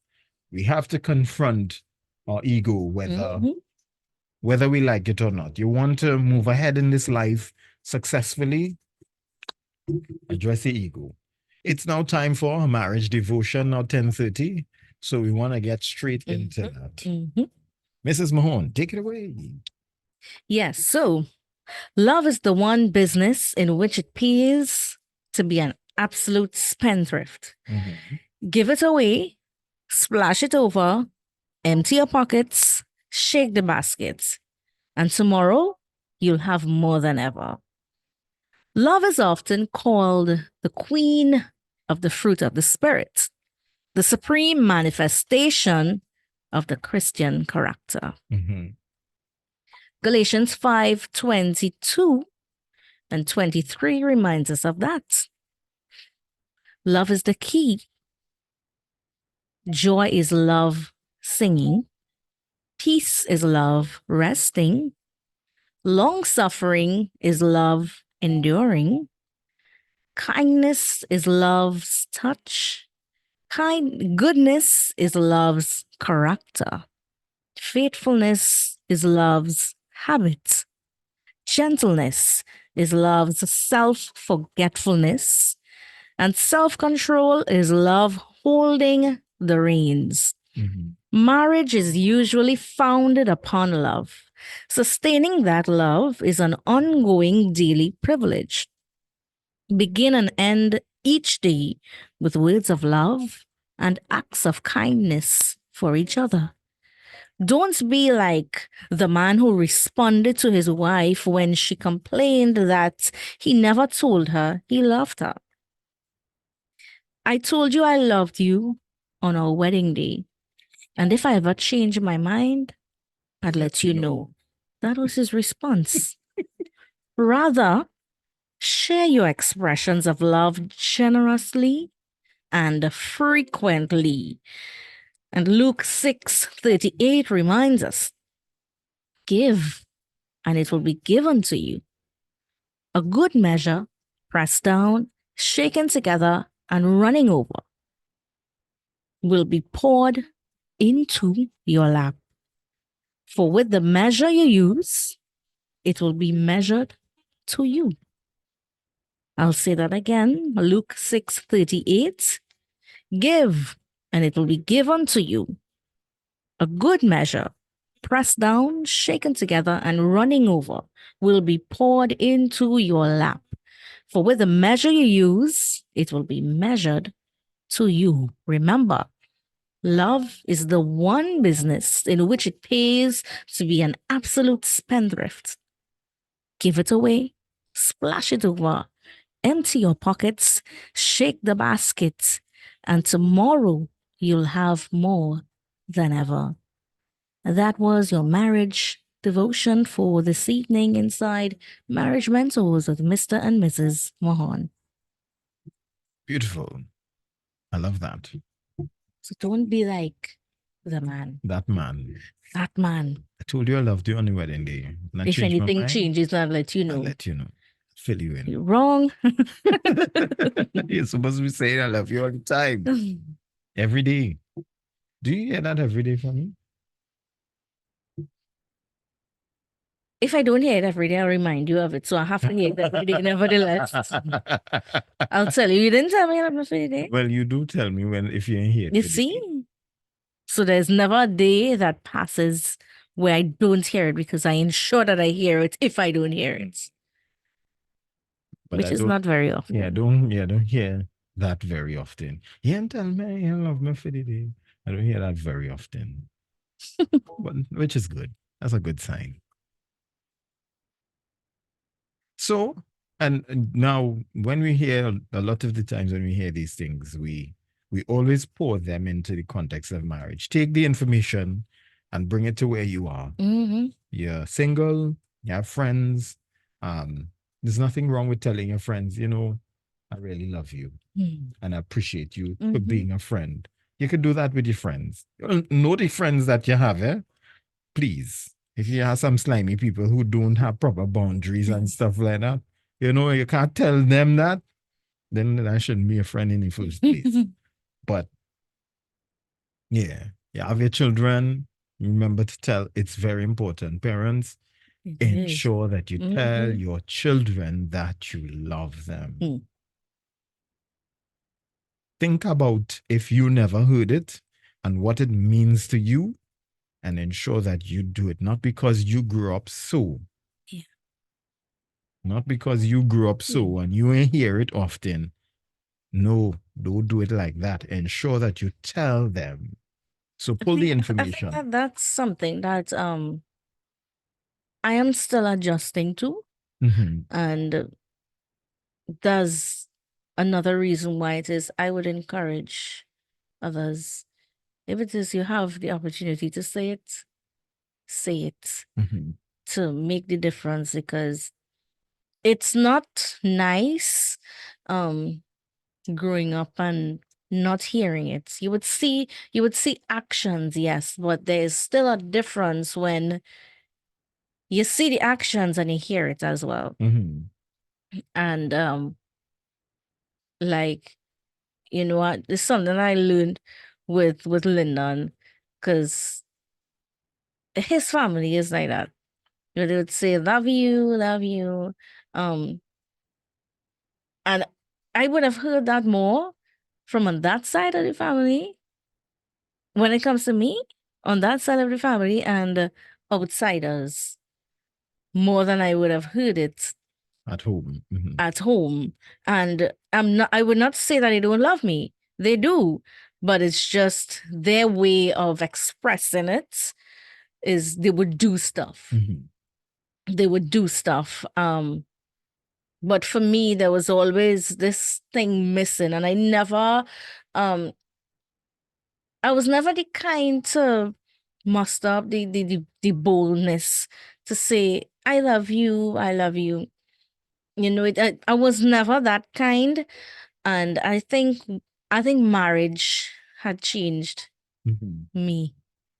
Because you're just hearing it every minute. It's like, okay, you need to hush now. You don't need to say love you to everybody so all the time. I used to think that in my head. And it's just because I was not accustomed to that. That was a whole new world for me. Now I have a greater appreciation for that song. Mhm. A whole new world. Yeah, it is. Marriage does that. I can show you. See? And yeah, it was very different, but it helped me, Mhm. where I could boldly say no. Well, I still find it easier to message and say I love you, Mhm. rather than, and I think too what kind of pushed me in that direction was um after the birth of my sister. Mhm. Anna Marie, Anna Marie, different boy. I think I had to check back at Anna Marie's parents. Something, I think they take the wrong child or something, because Anna Marie is so different. She is so expressive when coming to love. She will both say it Mhm. and do stuff. Mhm. And I am like, this family that you came into is not like that. You're real different. But she's not afraid Mhm. to say, I love you. She's not afraid to say it. And I used to look at that all the time. I say, um, if it is she has that courage, and she's 20 years younger than I am, then, oh, there's a big age gap, boy, just hit me. Sorry, it just hit me. Bricks. Yeah. But if it is she has the courage to say that so boldly, then I could do the same thing too. And I had to talk to myself. But I believe God would have sent her to help me in that area. Not just you, but to the entire family. Yes. Signal to the family. Yes, it's so different. Everybody became so much more gentle. When she came over, because she wasn't taking no kind of rough up. Mhm. She's still not that kind of person. She was the kind of person who would tell you, nah, you'd behave like a grumpster dumpster. Yeah. And she will tell you flat out your mentality stinks. Yes, she did. She told me that. None of my mentality was stinking. Your But mentality. yes. That little voice. Yeah. She Stinks. and she's still like that. She would be a little more gentle now, but because she's more considerate of people's feelings and But she'd stuff, but still she would tell you still she tell you. Even when she was loving you up, she'd tell you, your mentality, Yes. it stinks. Yes. You see how Lyndon is? She's like that. Yeah, she's like that. she will tell you stuff and then she'll be like, I love you and da, da, da, da. That's Lyndon. That's more like Lyndon's sister than mine. No, and that's the next thing too. If it is now, when I say next thing, in terms of that's one of my personality traits. If it is I am corrected. If it is you lock me off after you correct me, then it says to me something wrong there. Communicates to me something wrong. She's laughing. But if it is you correct me, because one of the things I don't know where I learned it from, but it's a trait that I do have. I have to check back to see where I learned that trait from. If I correct, like, let's say I don't have any children yet, biological children, but if I corrected even with my nieces and the nephews when they were growing up, and I scold them for something, right after we going back and play, or if we was playing and they did something wrong, scold them and we're going right back to playing. So it communicates to them, hey, we deal with that which is wrong, but life continues. It's like Jesus saying, go and sin no more. Let's get on with life.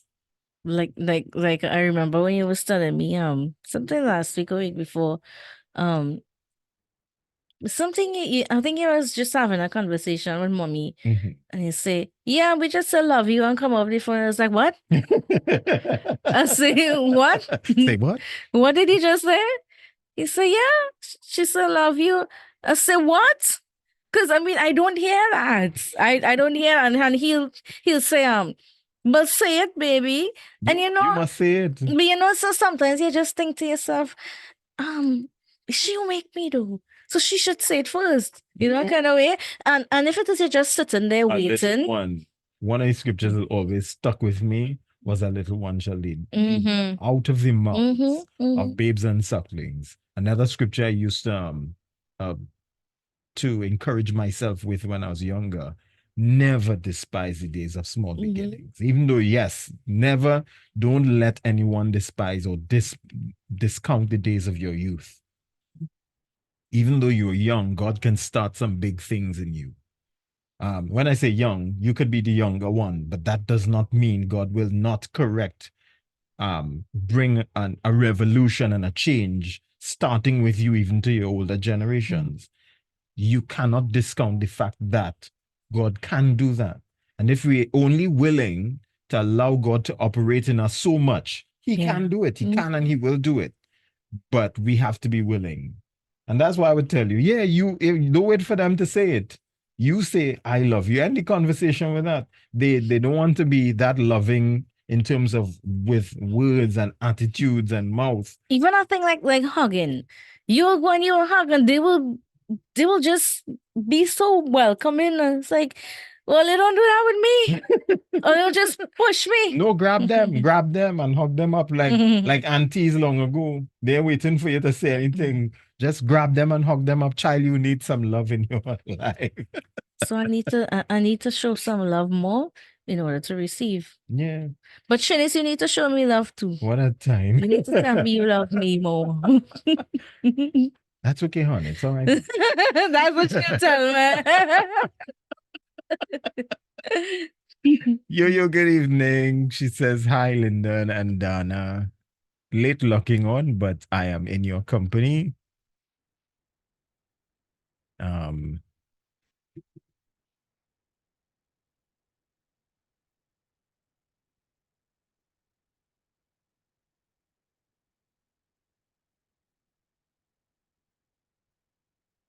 Yeah, you would have to work through that sometimes, even if they don't respond to you in kind. You have to work through that. Continue to do it. You remember, you give love not because you just want it back. Start from the place of overflowing. Yeah, let your love, because the source of love doesn't come from them, not because they're pouring love into you. You're pouring love into them because God loves you first. Yeah? It's not because you're looking for love. People who look for love look for it in all the wrong places. When you start with, an overflowing of love, because you now have love to give to others. You give it to those who really need it. You know what? You know, if you have to really think about it, and for real, instead of just waiting to receive, really think about, like, okay, think about Christ giving his life for us. And we didn't even do all the shippiness that we're doing now, right? Denise and Kira saying like the aunties pinch their cheeks. You know, we didn't even start to do that yet. We didn't even dream to born yet, right? But Christ came and he died, which was an act of love. Of love, right? So if it is he showed us that love long before we even start to show him back love, and we still can't show him love in comparison to what he has done for us. If it is we go to put it like that and think of it like that, I think it would make it easier, a lot easier for us to show love instead of having to wait and wait. You see, Shani said, you know, I love you. I said, oh, I feel so bite up. And that's the thing. If Jesus waited to see signs of love from us first, he'd still be waiting. Yeah. He'd still be waiting. You know what would have been the state of humanity? Our mentality stinks. You say just like that. Your mentality is very, very stink.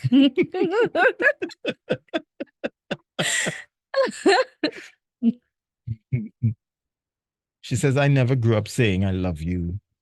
Or it being said to us by our mother, and hugging is a no-no because our uncles used to do us wickedness. So I grew up with vexation, don't hug me. But now my grandchildren would say it to me, and it gives me a joy to say it back. See? A lot of the times it's the grandchildren that's come and fix it. In many cases, it's the grandchildren that's come and fix it. But it's that point where you accept it so much now that you become a supplier of that love. Because it would change them over time. If they see it enough, that will dry up and they become now just as hard.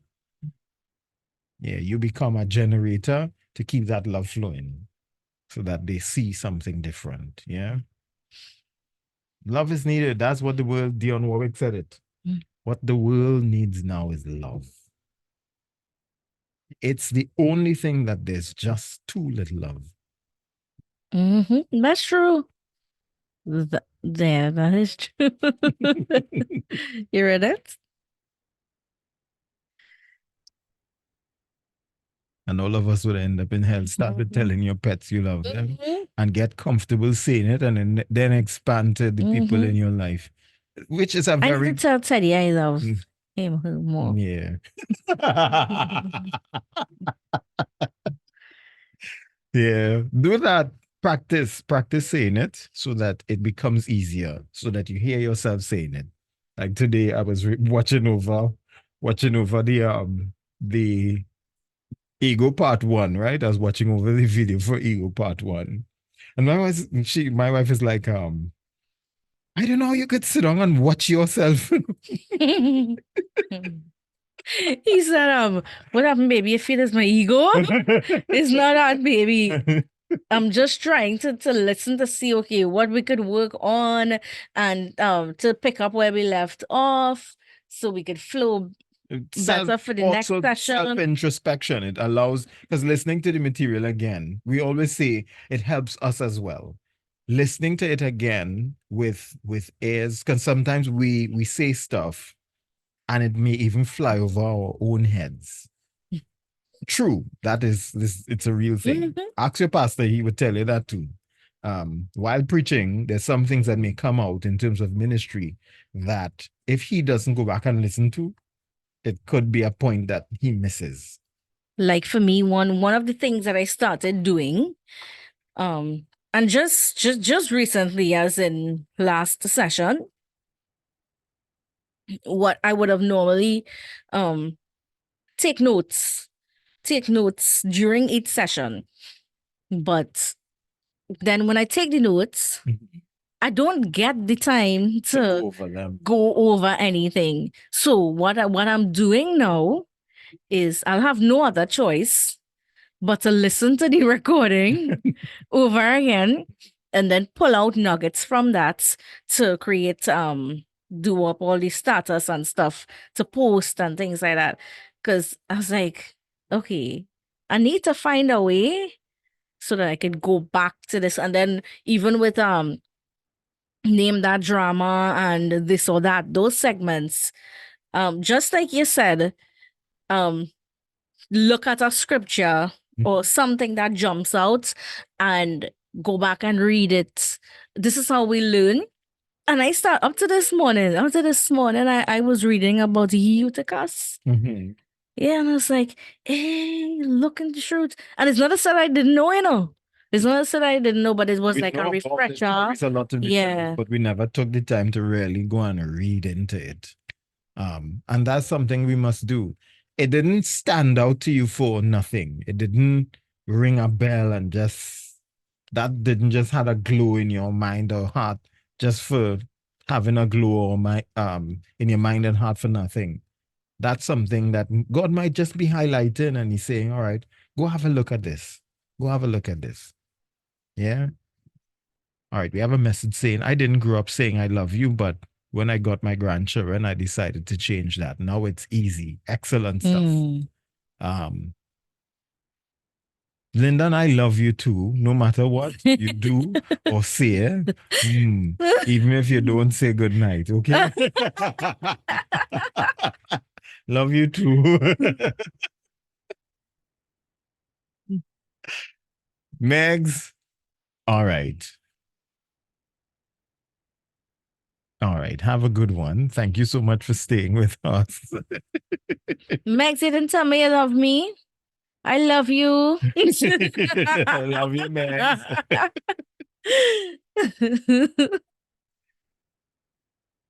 So we just have 7 more minutes before the top of the hour. 7 more minutes inside of Marriage Mentors. You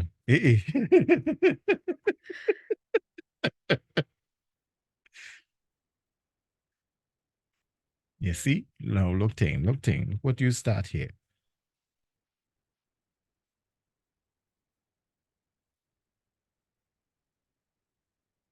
All right. What's up? Why you misbehaving? So you must not misbehave soon. Adana, I love you. I love you, love you, love you. Oh, she's so sweet. I love you, love you, love you, love you, love you too. Only love sharing. Denise from QF says, I love you both, Mr. and Mrs. Mahon. We love you too. Oh, you're too sweet. So we practicing, right? Plenty love. Plenty love. So practice saying, I love you. So that when it comes to people around you, they say, oh, shucks. Practice with those that it's easy with, but for the intent of beginning to say it to those it's tough saying it to, who are not accustomed to saying it or not accustomed hearing it from. The thing is, I remember I was remember this experience I had. I can't remember if I was working there at the time or I was going to school. Probably working. Yes, I was working. Only love you messages coming in.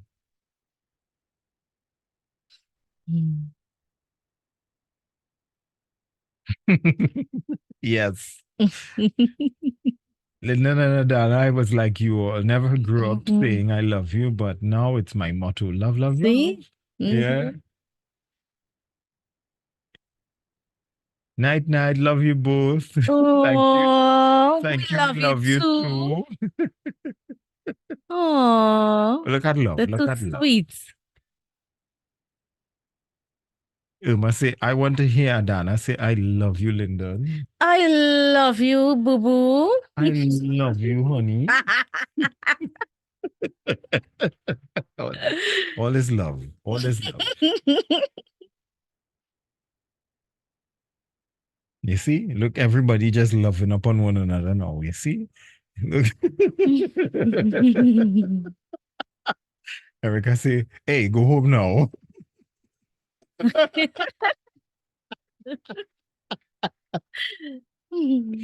Oh, gosh.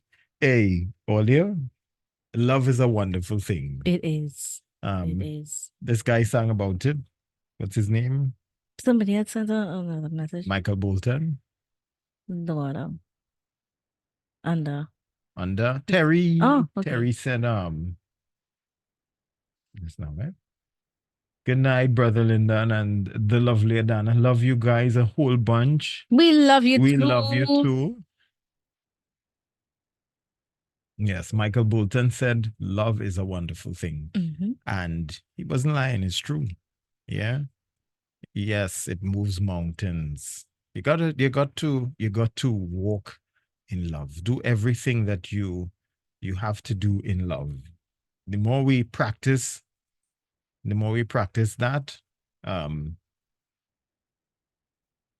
if we walk in love, ego in itself will be demolished at its core.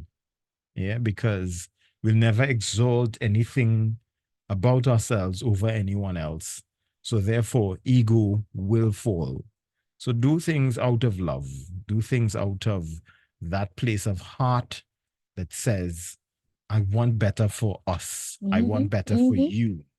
Do things out of love. When we act out of love and we prefer the betterment of others, in that way, we actually kill ego all the time. We burst that bubble. Yeah.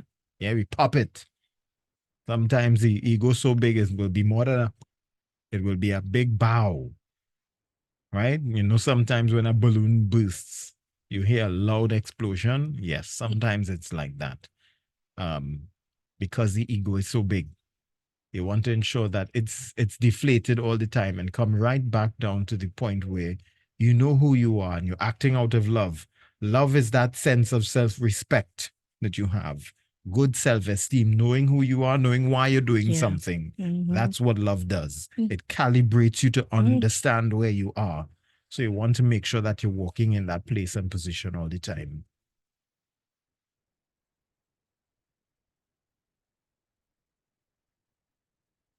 Yes, that's right, Rose. Love in the house.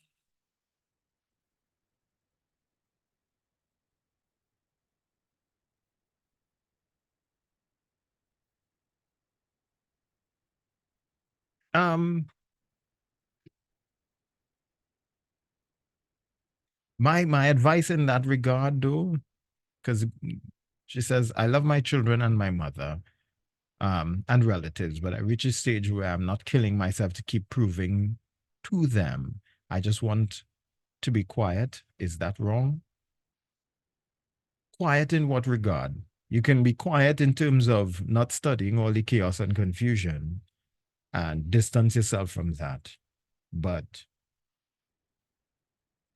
let your relating to them be very strategic, and strategic from this point of view, that you're working on yourself and you want to be a woman that is filled with grace, that is filled with peace, that is filled with love. And that is all you engage in. So your place of interacting with, because it makes no sense just cutting them off, because it doesn't do anything for the situation. And when I say it doesn't make any sense, yes, you distance yourself from the negative things that they do and say. But when it comes to showing love, there's no harm in that. There's no wrong in that. Tell them you love them, hug them, and move on, right? Move on. As grandmothers say, like Brighton Bucket. Move on. Tell them you love them and move on. Only go and love all you. Take care, bye-bye. I go on. Yeah, love them up. Love them up. And go your way. Yeah. So that you don't have the time. You have to be protector of your heart. You have to be protector of your mind. So makes no sense engaging in the chaos and the confusion. If it is, in that case, sometimes you have to take them in small doses. You pass through, give everybody love, and be that ball of sunshine when you turn up and go. Love all them, oh, chunkalongs, punkalongs, and just go. Be that ball of sunshine and then disappear. Just like how the sun does come and go. Come, shine its rays of light and warmth and just go. When you're gone, so that they know that the sun left. Yeah. But don't let their darkness be the thing that influences who you are. Your personality is your personality. You have control over it. Don't let them put a damp on it. Yeah. Yeah. Be that person. She says, yes, that part of grace and peace to build myself. I'm living close to them, but don't have no hugging with them. No, you want them to shoot me. No, they won't shoot you. That would be the thing that would shock everybody. When you go by them, you greet them, and you go in and you hug them up. That you want to see somebody, she hugged me. They would go to bed thinking,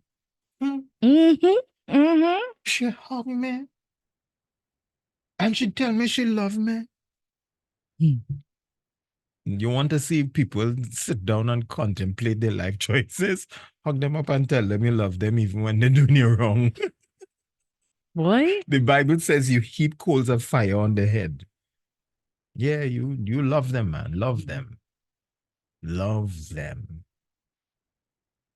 I tell you, Jesus sat down and eat with Judas, you know. And it's not to say he didn't know. He was so good with Judas. Judas kissed the man and all. Kiss him on the street. So good. Love them.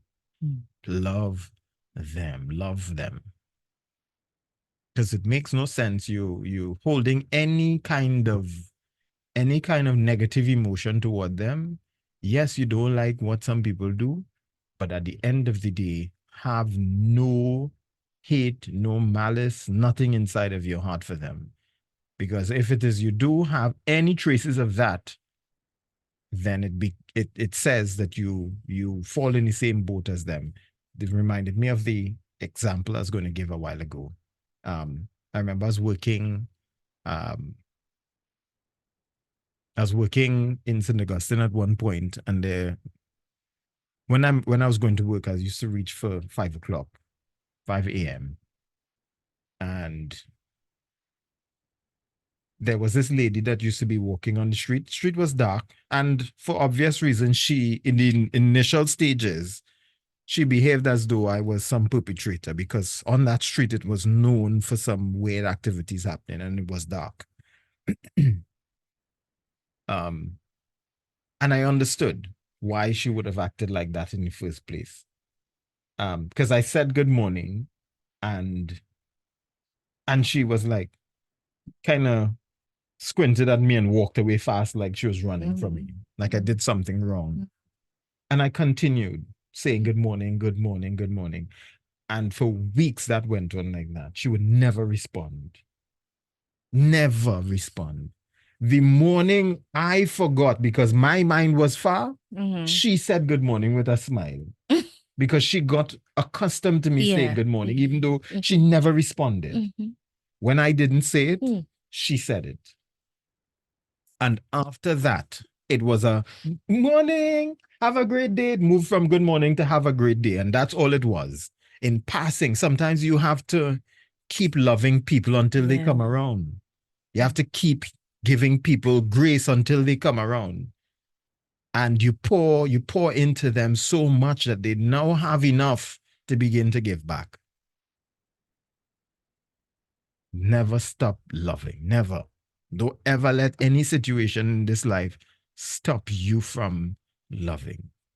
Never let it mess you up that much that you stop loving. Yeah. So this is why we bring down the curtains. Time well spent. We went a little over. Yeah. those that are difficult, love them still. Mhm. Give them a shock of their life. Hug them and kiss them. Tell them you love them. Won't you greet somebody in Jesus' name? Won't you tell them that you love them in Jesus' name? Tell them we can work together in Jesus' name. Everybody smile. Jesus loves. Yeah, we'll end with that. So remember that, right? Remember that. Greet them. Greet your brother and sister with a holy kiss. It's holy because they didn't deserve it. Yeah. God, who is holy to those who don't deserve it.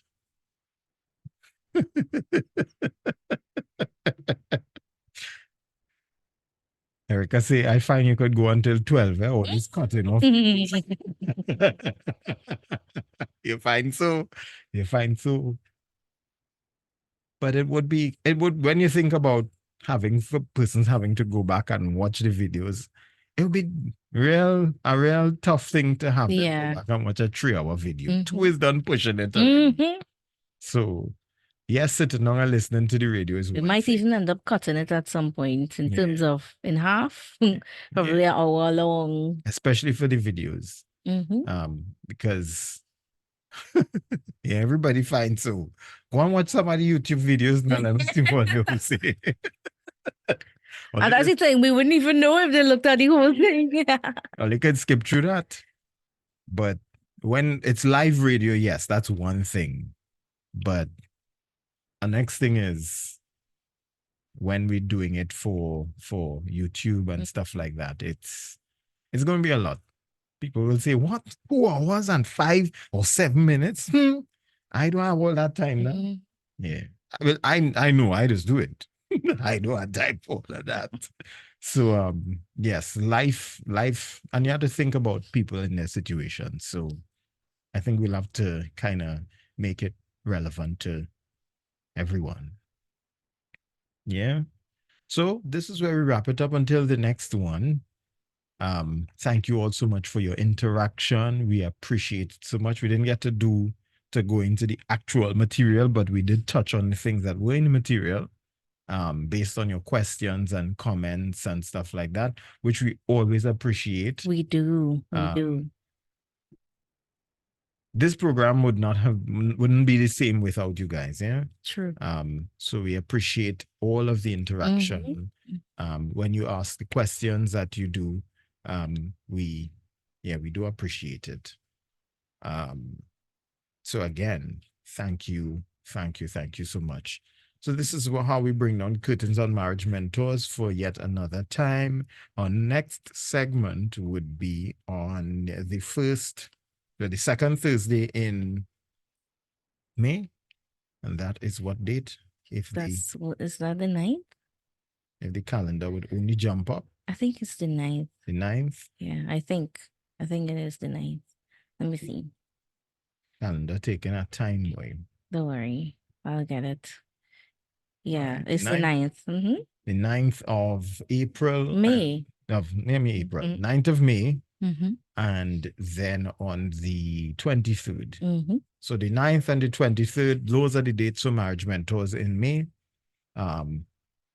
We haven't tied down the topic yet. And you can feel free to send us your topics. You can also send us your topics via loveandmarriagett@gmail.com. Yeah. Yeah, send us your topics. Also, the person that reached out to us, send me an email. Let's touch base there and we can move from there. The person with who wanted the advice, send me an email, loveandmarriagett, and let's take it from there. Let's chat, take it from there and move forward, right? And if you have any comments and questions, you can also reach out to us via loveandmarriagett@gmail.com.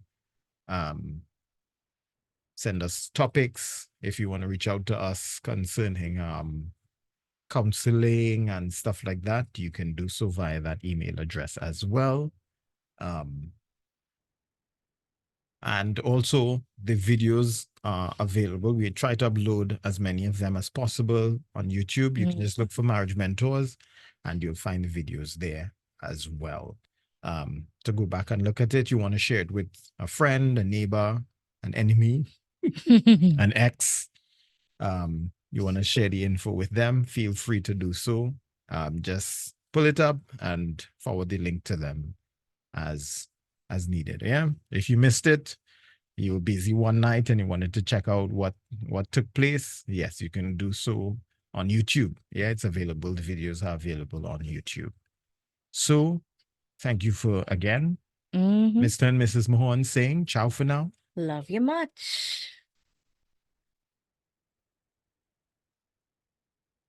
Ladies, Gentlemen, married people, courting couples, and all our single folk, we've got something just for you. Marriage Mentors. Sky 99.5 FM Reloaded is the place to be every second and fourth Thursday from 9 p.m. to 11 p.m. with yours truly, Mr. and Mrs. Mahon. Join the conversation as we dive deep into the taboo topics around love, marriage, and relationships. Topics like sex and intimacy, How to live and cleave, money, trust issues, infidelity, singles in the church, and more. more. So join us every second and fourth Thursday from 9 p.m. to 11 p.m. right here on Sky 99.5 FM Reloaded.